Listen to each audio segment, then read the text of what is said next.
നമുക്ക് സോഫ്റ്റ്വെയറിൽ യൂസറിനെ ക്രിയേറ്റ് ചെയ്യുന്നതും ആ യൂസറിന് ആവശ്യമുള്ള പ്രിവിലേജസ് സെറ്റ് ചെയ്യുന്നത് എങ്ങനെയാണെന്നുള്ളതാണ് ഇനി നോക്കാൻ പോകുന്നത്. അതിൻ്റെ ആവശ്യം എന്താണെന്ന് വെച്ചാൽ, നമുക്ക് ഒരു അഡ്മിനിസ്ട്രേറ്റർ ഉണ്ടാവും, ഒരു ഷോപ്പിൻ്റെ ഓണറോ അല്ലെങ്കിൽ പാർട്ട്നേഴ്സോ അങ്ങനെ ഉള്ളവരാണ് എൻ്റെ സൂപ്പർ അഡ്മിൻസ് എന്ന് പറയുന്നത്. അപ്പോൾ അവർക്കാണ് സോഫ്റ്റ്വെയറിലേക്കുള്ള കംപ്ലീറ്റ് ആക്സസും ആവശ്യമുള്ളൂ. അപ്പം ബാക്കി യൂസേഴ്സ് കൗണ്ടറിൽ ബില്ലിംഗ് സ്റ്റാഫ് ഉണ്ടാവും, അക്കൗണ്ട്സിൽ സെപ്പറേറ്റ് സ്റ്റാഫ് ഉണ്ടാവും. അപ്പോൾ അങ്ങനെ ഓരോരുത്തർക്കും സെപ്പറേറ്റ് ആയിട്ട് അവർക്ക് ആവശ്യമുള്ള വിൻഡോസും അവർക്ക് ആവശ്യമുള്ള പ്രിവിലേജസും മാത്രമായിട്ട് നമുക്ക് സെറ്റ് ചെയ്ത് കൊടുക്കാൻ പറ്റും. അപ്പോൾ അതെങ്ങനെ ചെയ്യുന്നു എന്നാണ് ഇപ്പോൾ നോക്കാൻ പോകുന്നത്. സെറ്റിങ്സിൽ യൂസേഴ്സ് എന്ന് പറഞ്ഞൊരു മെനു ഉണ്ട്. ആ മെനു എടുക്കുക. ആ മെനുവിൽ നമുക്കിവിടെ 3-4 ബോക്സ് ഉണ്ടാവും. അതിനകത്ത് നോക്കിയാൽ കാണാം. ഒന്ന് യൂസർ ID, പിന്നെ യൂസർ നെയിം, പാസ്വേഡ്, ആ യൂസർ ഏത് ഗ്രൂപ്പിൽ പെടുന്നു എന്നുള്ളത്. നമുക്ക് എക്സാമ്പിളായിട്ട് ഞാൻ ഒരെണ്ണം ക്രിയേറ്റ് ചെയ്യാം. ഞാൻ സുരേഷ് എന്ന് പറഞ്ഞൊരു യൂസറിനെ ക്രിയേറ്റ് ചെയ്യുകയാണ്. യൂസർ നെയിം ഞാൻ SUR എന്ന് കൊടുത്തു. User name Suresh. ഒരു പാസ്വേഡ് കൊടുക്കുകയാണ്. ഞാൻ 123 എന്ന് കൊടുത്തു.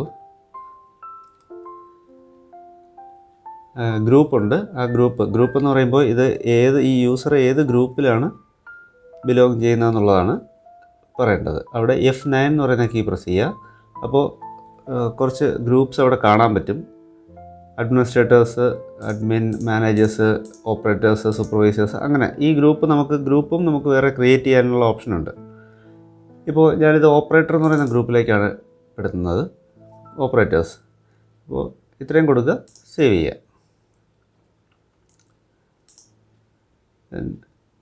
ക്ലോസ് ചെയ്യുക. ഇനി ഇപ്പോൾ ക്രിയേറ്റ് ചെയ്ത യൂസറിന് നമുക്ക് ആവശ്യമായിട്ടുള്ള പ്രിവിലേജസ് സെറ്റ് ചെയ്ത് കൊടുക്കാം. ഡിഫോൾട്ടായിട്ട് ഒരു യൂസർ ക്രിയേറ്റ് ചെയ്യുമ്പോൾ അയാൾക്ക് ഒന്നും ആക്സസബിൾ ഉണ്ടാവില്ല. ഈ പേജ് മാത്രം, ഇപ്പോൾ നമ്മൾ ഈ കണ്ടുകൊണ്ടിരിക്കുന്ന പേജ് മാത്രം ഓപ്പണായി വരും. വേറെ എന്തെടുത്താലും കോൺടാക്ട് സിസ്റ്റം അഡ്മിനിസ്ട്രേറ്റർ എന്ന് പറഞ്ഞിട്ടായിരിക്കും സിസ്റ്റം കാണിക്കുന്നത്. അയാൾക്കൊരു പ്രിവിലേജ് സെറ്റ് ചെയ്യാൻ സെറ്റിങ്സിൽ യൂസർ പ്രിവിലേജിൽ പോവുക. അവിടുന്ന് ആ യൂസറിനെ ഇവിടെ സെലക്ട് ചെയ്യുക. യൂസേഴ്സ്, ദെൻ കമ്പനി, ഏത് ബ്രാഞ്ചിന് വേണ്ടിയിട്ടാണ് നമ്മൾ ഈ പ്രിവിലേജ് സെറ്റ് ചെയ്യുന്നതെന്നുള്ളത് ഇവിടെ കൊടുക്കുക. അപ്പോൾ ഇവിടെ ഓപ്പറേറ്റർ ആണെന്നുള്ളത് ഇവിടെ കാണിക്കുന്നുണ്ട്. ദെൻ നമ്മൾ അയാൾക്ക് കസ്റ്റമറിനെ ക്രിയേറ്റ് ചെയ്യാനുള്ള പ്രിവിലേജ് കൊടുക്കാൻ പോവാണ്. കസ്റ്റമർ ഇവിടെ മേളിൽ ഇവിടെ നോക്കിയാൽ കാണാം, read, add, modify, approve, delete. ഇതെന്താണെന്ന് വെച്ചാൽ, ഇത് ടിക്ക് ചെയ്തിട്ടുണ്ടെങ്കിൽ ആ വിൻഡോ എടുക്കാനും അതിലുള്ള ഡേറ്റ കാണാനും ഇദ്ദേഹത്തിന് പ്രിവിലേജ് ഉണ്ട്. ആഡ് എന്ന് പറഞ്ഞാൽ അതിൻ്റെ പുതിയ ഡേറ്റ ആഡ് ചെയ്യാൻ പറ്റും. ഇവിടെ റീഡ് മാത്രം കൊടുത്താൽ പുള്ളിക്ക് വേറെ ഒന്നും ചെയ്യാൻ പറ്റില്ല, ഇതിലുള്ള ഡേറ്റ കാണാം, അത്രേ ഉള്ളൂ. ആഡ് ആണെങ്കിൽ പുതിയ ഡേറ്റ ആഡ് ചെയ്യാൻ പറ്റും. പക്ഷേ ആഡ് മാത്രമേ പറ്റുള്ളൂ, പുതിയതെടുത്ത് കാണാനും ആഡ് ചെയ്യാനും മാത്രമേ പറ്റുള്ളൂ. മോഡിഫിക്കേഷനോ ഡിലീഷനോ ഒന്നും പറ്റില്ല. മോഡിഫിക്കേഷൻ വേണമെന്നുണ്ടെങ്കിൽ മോഡിഫൈ ടിക്ക് ചെയ്യുക. അപ്പോൾ ഇയാൾക്ക് അതിലുള്ള ഡേറ്റ എഡിറ്റ് ചെയ്യാനും പറ്റും. അപ്രൂവ് എന്ന് പറഞ്ഞാൽ ഇയാൾ എൻ്റർ ചെയ്ത ഡേറ്റ സിസ്റ്റത്തിലേക്ക് അഫക്റ്റ് ചെയ്യണം. അതായത് ഡേറ്റ വെറുതെ ഒരു ഡമ്മി ഡേറ്റയായിട്ട് കിടക്കുന്നതിന് പകരം സിസ്റ്റത്തിൽ ഇതിൻ്റെ ഉപയോഗിക്കാൻ പറ്റുന്ന രീതിയിലേക്ക് വരണം എന്നുണ്ടെങ്കിൽ അപ്രൂവൽ കൊടുത്താൽ മാത്രമേ വരത്തുള്ളൂ. ഇപ്പോൾ ഒരു പുതിയൊരു സ്റ്റാഫ് നമുക്ക് ജോയിൻ ചെയ്തു, അയാളെ നമ്മൾ സോഫ്റ്റ്വെയർ ചെയ്യാനൊക്കെ പഠിപ്പിച്ചു. പക്ഷേ നമുക്കൊരു ഡൗട്ടുണ്ട്, ഇയാൾ ചെയ്യുന്നത് കറക്റ്റ് ആണോ? നമ്മളിപ്പോൾ എൻ്റർ ചെയ്യുന്ന ഡേറ്റ അക്കൗണ്ട്സിലൊക്കെ റിഫ്ലക്റ്റ് ചെയ്യുന്നത്, അക്കൗണ്ട്സിൻ്റെ സ്റ്റോക്കിലൊക്കെ റിഫ്ലക്റ്റ് ചെയ്യുന്നതാണ്. അപ്പോൾ ഇയാൾ ചെയ്യുന്നത് കറക്റ്റ് ആണോ എന്നൊന്ന് ഒരാൾ വെരിഫൈ ചെയ്തിട്ട് ഡേറ്റ വന്നാൽ മതി എന്നുണ്ടെങ്കിൽ ആ യൂസറിന് അപ്രൂവൽ പ്രിവിലേജ് കൊടുക്കാതെ ബാക്കി പ്രിവിലേജ് കൊടുത്ത് സേവ് ചെയ്യുക. എന്നിട്ട് അയാൾ എൻ്റർ ചെയ്യുന്ന ഡേറ്റ വേറൊരാൾ, അപ്രൂവൽ പ്രിവിലേജ് ഉള്ള ഒരാൾ വെരിഫൈ ചെയ്ത് അപ്രൂവ് ചെയ്താൽ മാത്രമേ അത് സിസ്റ്റത്തിലേക്ക് കയറുള്ളൂ. അത് അപ്രൂവലിന് വേണ്ടിയിട്ട് നമുക്ക് ടൂൾസിനകത്ത് അപ്രൂവ് പേജ് എന്ന് പറഞ്ഞൊരു ഓപ്ഷൻ ഉണ്ട്. അവിടെ പോയിട്ടാണ് അപ്രൂവ് ചെയ്യുക. അല്ലെങ്കിൽ അപ്രൂവൽ പ്രിവിലേജ് ഉള്ള ഒരാൾ ആ ഡേറ്റ തിരിച്ചെടുത്ത് വ്യൂ ചെയ്തിട്ട് സേവ് ചെയ്യുമ്പോഴും അത് അപ്രൂവ് ആയിക്കോളും. ഇപ്പോൾ ഞാൻ ഈ യൂസറിന് അപ്രൂവൽ പ്രിവിലേജ് കൊടുക്കുകയാണ്. ദെൻ ഇവിടെ ഡിലീഷനാണ്. ഡിലീറ്റ് ചെയ്യണോ വേണ്ടയോ, ഡിലീറ്റ് ചെയ്യാനുള്ള ഓപ്ഷൻ ഈ യൂസറിന് കൊടുക്കണോ വേണ്ടയോ എന്നുള്ളതാണ്. അത് നമ്മൾ കൊടുക്കുന്നില്ല. ദെൻ കസ്റ്റമറെ ക്രിയേറ്റ് ചെയ്തു. ദെൻ ആൽഫബറ്റിക് ഓർഡറിലായിരിക്കും ഈ ഫോംസ് എല്ലാം കിടക്കുന്നത്. അപ്പോൾ അതിൽ നോക്കി നമുക്ക് തീരുമാനിക്കാം ഏതെടുക്കണം എന്നുള്ളത്. ഇപ്പോൾ സെയിൽസ്, നമുക്കൊരു സെയിൽസ് സപ്ലയറും കൂടെ ക്രിയേറ്റ് ചെയ്യാൻ കൊടുക്കാം. സപ്ലയർ ക്രിയേറ്റ് ചെയ്യാനൊക്കെ അപ്രൂവ് ചെയ്യാം. ഈ രണ്ട് മാസ്റ്റർ ക്രിയേഷൻ മാത്രമാണ് ഞാനിപ്പോൾ ഇയാൾക്ക് കൊടുക്കുന്നത്. ഒരു കസ്റ്റമറെ, ഒരു സപ്ലയറെ വന്നു കഴിഞ്ഞാൽ ഇയാൾ ക്രിയേറ്റ് ചെയ്യണം, വേറെ ഒന്നും ചെയ്യേണ്ട. ഇത്രയും കൊടുക്കുന്നു. ഒരു റിപ്പോർട്ടും കൂടെ എടുക്കാനുള്ള ഓപ്ഷൻ നമുക്ക് കൊടുക്കാം. GSTR1 റിപ്പോർട്ട്, എല്ലാ മാസവും ഫയൽ ചെയ്യാനുള്ള GSTR1 റിപ്പോർട്ട്. അപ്പം റിപ്പോർട്ടാകുമ്പോൾ ഇങ്ങോട്ടുള്ള ഓപ്ഷൻസ് ഒന്നും ആഡ് മോഡിഫൈ അപ്രൂവ് ഡിലീറ്റ് ഒന്നും കൊടുക്കേണ്ട കാര്യമില്ല. റിപ്പോർട്ടിനകത്ത് പുതുതായിട്ടൊന്നും ആഡ് ചെയ്യാനോ മോഡിഫൈ ചെയ്യാനൊന്നും പറ്റില്ലല്ലോ. അപ്പോൾ അതുകൊണ്ട് റീഡ് മാത്രം കൊടുക്കുന്നു, സേവ് ചെയ്യുന്നു.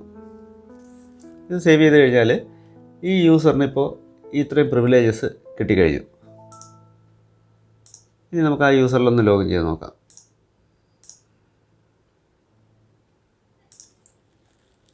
സുരേഷ് 1 2 3 യൂസർ ലോഗിൻ ചെയ്തു. കസ്റ്റമറിനെ ക്രിയേറ്റ് ചെയ്യാൻ പോവാണ് ഞാൻ. കസ്റ്റമറിൻ്റെ വിൻഡോ ആക്സസിബിൾ ആണ്. ഡേറ്റ കാണാൻ പറ്റുന്നുണ്ടോ എന്ന് നോക്കാം. ഡേറ്റ കാണാൻ പറ്റുന്നുണ്ട്.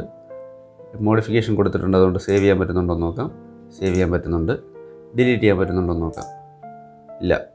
Permission denied contact system administrator എന്ന് പറഞ്ഞിട്ട് അവിടെ ബ്ലോക്ക് ആവും. അതുപോലെ പുള്ളിക്ക് പ്രോഡക്റ്റ് ക്രിയേറ്റ് ചെയ്യാൻ പറ്റുമോ എന്ന് നോക്കാം. ഇല്ല, പ്രോഡക്റ്റ് ക്രിയേറ്റ് ചെയ്യാൻ പറ്റില്ല. അക്കൗണ്ട്സ് എടുക്കാൻ പറ്റുന്നുണ്ടോ? ഇല്ല. ഇനി പുള്ളിക്ക് നമ്മൾ കൊടുത്തിട്ടുള്ള പ്രിവിലേജ് സപ്ലയർ ക്രിയേറ്റ് ചെയ്യാനാണ്, അതെടുക്കാൻ പറ്റുന്നുണ്ടോ? സപ്ലയർ എടുക്കാൻ പറ്റുന്നുണ്ട്. ഇങ്ങനെയാണ് നമ്മൾ പ്രിവിലേജസിൻ്റെ ഒരു റെസ്ട്രിക്ഷൻ നമ്മൾ കൊടുക്കുന്നത്. വേറെ റിപ്പോർട്ട്സ് എന്തെങ്കിലും എടുക്കാൻ പറ്റുന്നുണ്ടോ എന്ന് നോക്കി കഴിഞ്ഞാൽ ഇപ്പോൾ സ്റ്റോക്ക് റിപ്പോർട്ട്, സ്റ്റോക്ക് വാല്യൂ ഇല്ല. ഇനി നമ്മൾ GSTR 1 എന്ന് പറയുന്ന റിപ്പോർട്ട് എടുക്കാനുള്ള ഓപ്ഷൻ കൊടുത്തിട്ടുണ്ട്, അത് പറ്റുന്നുണ്ടോ എന്ന് നോക്കാം. മന്ത്ലി റിട്ടേൺസിൽ GSTR 1 അതെടുക്കാൻ പറ്റും. ഈ രീതിയിലാണ് നമ്മൾ പ്രിവിലേജസ് സെറ്റ് ചെയ്യുന്നത്. ഇനി പ്രിവിലേജിനകത്ത് ഒരു ഓപ്ഷനും കൂടെ, ഈ ഒരു സൂപ്പർ അഡ്മിൻ അല്ലാത്ത ഒരാളിന് യൂസേഴ്സ് ആക്സസ് ചെയ്യാൻ പറ്റില്ല. യൂസേഴ്സ് എന്ന് പറയുന്ന വിൻഡോ ആക്സസ് ചെയ്യാൻ പറ്റില്ല. അപ്പോൾ അതുകൊണ്ട് ഇയാളുടെ പ്രിവിലേജസ് ഇയാൾക്ക് തന്നെ കൺട്രോൾ ചെയ്യാനൊന്നും പറ്റില്ല. യൂസർ പ്രിവിലേജസ് ആക്സസ് ചെയ്യാൻ പറ്റില്ല, യൂസേഴ്സ് ഒന്നും ആക്സസ് ചെയ്യാൻ പറ്റില്ല. അത് സൂപ്പർ അഡ്മിൻ തന്നെ വിചാരിക്കണം. പിന്നെ പ്രിവിലേജ് സെറ്റ് ചെയ്യുമ്പോൾ നമുക്ക് സ്ഥിരമായിട്ട് പലപ്പോഴും പുതിയ സ്റ്റാഫ് വേറെ സ്റ്റാഫ് മാറിപ്പോകുന്നു, പുതിയ സ്റ്റാഫ് വരുന്നു, ഒരു പുതിയ അക്കൗണ്ടൻറ്റിനെ എടുക്കുന്നു. അപ്പോൾ ഈ ഓരോ അക്കൗണ്ടൻറ്റിനും നമുക്ക് ഇത്രയും വിൻഡോസിനും പ്രിവിലേജ് സെറ്റ് ചെയ്യുന്നതിന് പകരം നമുക്ക് വേണമെങ്കിൽ ഗ്രൂപ്പ് പ്രിവിലേജ് സെറ്റ് ചെയ്ത് വയ്ക്കാം. ഗ്രൂപ്പ് ഇപ്പോൾ ഒരു അക്കൗണ്ടൻ്റ് എന്ന് പറഞ്ഞിട്ടൊരു ഗ്രൂപ്പ് ക്രിയേറ്റ് ചെയ്യണമെന്നുണ്ടെങ്കിൽ നമുക്ക് ഗ്രൂപ്പ്സിൽ പോയിട്ട് ഇവിടെ ACC ദെൻ അക്കൗണ്ടൻസ് എന്ന് പറഞ്ഞ് ക്രിയേറ്റ് ചെയ്യുന്നു. ഇത് ഏത് ആക്സസ് ലെവലിൽ പെടുന്ന ഗ്രൂപ്പാണെന്നുള്ളതാണ് ചോദിക്കുന്നത്. സൂപ്പർവൈസേഴ്സ് എന്ന് പറയുന്നൊരു ഗ്രൂപ്പിലേക്ക് ഞാൻ കൊടുക്കുകയാണ്. സേവ് ചെയ്തു. ദെൻ അവിടെ അക്കൗണ്ടൻസിലൊരു യൂസറിനൊക്കെ ഞാൻ ക്രിയേറ്റ് ചെയ്യുകയാണ്. സലീം എന്ന് പറഞ്ഞിട്ടൊരു അക്കൗണ്ടൻ്റ് ഉണ്ട്. സലീം തൽക്കാലം ഞാൻ പുള്ളിക്ക് പാസ്വേഡൊന്നും ഇപ്പോൾ കൊടുക്കുന്നില്ല. ACC ഗ്രൂപ്പ് അക്കൗണ്ടൻറ്റുമാരുടെ ഒരു ഗ്രൂപ്പ് ക്രിയേറ്റ് ചെയ്തു, അതിൻ്റെ അകത്ത് സേവ് ചെയ്തു. then ഇയാൾക്ക് നമുക്ക് ഗ്രൂപ്പ് പ്രിവിലേജ് സെറ്റ് ചെയ്യാം. അതെങ്ങനെയാണെന്ന് വെച്ചാൽ യൂസർ പ്രിവിലേജ് സെലക്ട് ചെയ്യുന്നു. ഞാനിപ്പോൾ സലീമിനെ സെലക്ട് ചെയ്യുന്നു, ബ്രാഞ്ചും ചൂസ് ചെയ്യുന്നു. ദെൻ ഗ്രൂപ്പ് പ്രിവിലേജസ് എന്ന് പറയുന്നൊരു ഓപ്ഷൻ ടിക്ക് ചെയ്തിട്ട് ആണ് ഞാൻ ഈ വിൻഡോസിനൊക്കെ ആക്സസ് കൊടുക്കുന്നതെങ്കിൽ, ഇപ്പോൾ ഞാൻ രണ്ടൊന്ന് വിൻഡോസിനൊക്കെ ഞാൻ ആക്സസ് കൊടുത്തു. ഇത് ആക്സസ് കൊടുത്തിട്ട് സേവ് ചെയ്യുന്നതെങ്കിൽ ഈ ഗ്രൂപ്പിലേക്ക് വരുന്ന എല്ലാവർക്കും, പിന്നെ അടുത്ത തവണ ഒരു യൂസർ വരുമ്പോൾ നമ്മൾ ആ യൂസറിനെ സെലക്ട് ചെയ്ത് ഈ പ്രിവിലേജ് ഒന്നും സെറ്റ് ചെയ്യേണ്ട കാര്യമില്ല. അയാളെ ക്രിയേറ്റ് ചെയ്യുമ്പോൾ ആ ഗ്രൂപ്പിലേക്ക് പിടിച്ചിട്ട് കൊടുത്താൽ മതി. യൂസർ ക്രിയേറ്റ് ചെയ്യുന്ന സമയത്ത് ഇനി പുതിയൊരു യൂസർ വന്നു, പീറ്റർ അയാളെ നമ്മൾ ACC എന്ന് പറയുന്ന ഗ്രൂപ്പിലേക്ക് ആഡ് ചെയ്ത് കൊടുത്താൽ മാത്രം മതി. ACC ഗ്രൂപ്പിൽ സെറ്റ് ചെയ്തിട്ടുള്ള എല്ലാ പ്രിവിലേജും അയാൾക്ക് ഓട്ടോമാറ്റിക്കലി കിട്ടിക്കോളും. ഇങ്ങനെയാണ് നമുക്ക് യൂസർ പ്രിവിലേജസ് സെറ്റ് ചെയ്യുന്നത്. മനസ്സിലായി കാണുമെന്ന് വിചാരിക്കുന്നു. ഇല്ലെങ്കിൽ നിങ്ങൾ ആ വീഡിയോ ഒന്നുകൂടെ റിപ്പീറ്റ് ചെയ്ത് കണ്ടാൽ ഒരു ക്ലാരിറ്റി കിട്ടും. ഇല്ലെങ്കിൽ ഇൻഫോലാബിൻ്റെ കസ്റ്റമർ കെയർ നമ്പറിലേക്ക്, മുകളിൽ കാണുന്ന കസ്റ്റമർ കെയർ നമ്പറിലേക്ക് വന്നാൽ അവർ ഡീറ്റെയിൽ ആയിട്ട് എക്സ്പ്ലെയിൻ ചെയ്തും കൂടെ തരും.